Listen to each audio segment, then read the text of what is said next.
As-tu déjà remarqué que plus tu essaies de te rapprocher d'Allah, plus les épreuves et les doutes s'intensifient? C'est parce que Shaitan ne combat pas ceux qui sont déjà perdus, il s'attaque à ceux qui brillent. Il ne t'attaque pas parce que tu es faible, mais parce qu'il voit en toi une lumière. Une force. Une capacité à inspirer les autres. Il a peur de ce que tu pourrais devenir si tu découvrais réellement ton potentiel spirituel. Quand tu commences à prier avec plus de concentration, il t'envoie du waswa, chuchotement, pour te déranger. Quand tu veux arrêter un péché, il te fait croire que c'est trop difficile.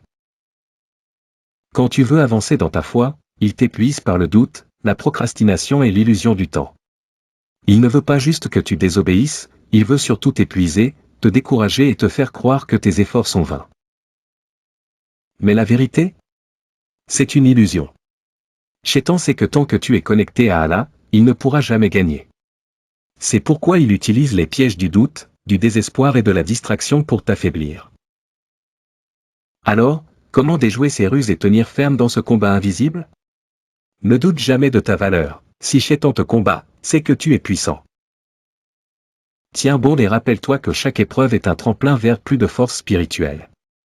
Protège-toi avec le dhikr et la prière est ton bouclier, le Coran est ton arme. Plus tu es connecté à Allah, plus Shaitan s'éloigne. Ne laisse pas la fatigue te tromper, il te fera croire que tu es trop fatigué pour prier ou invoquer Allah. Mais c'est justement dans ces moments-là que ton adoration a le plus de valeur.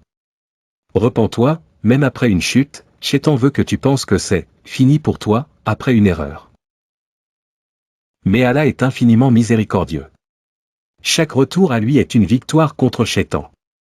La clé est simple, plus Shaitan s'acharne contre toi, plus cela signifie que tu es sur le bon chemin. Ne lâche rien. Qui se reconnaît dans ce combat?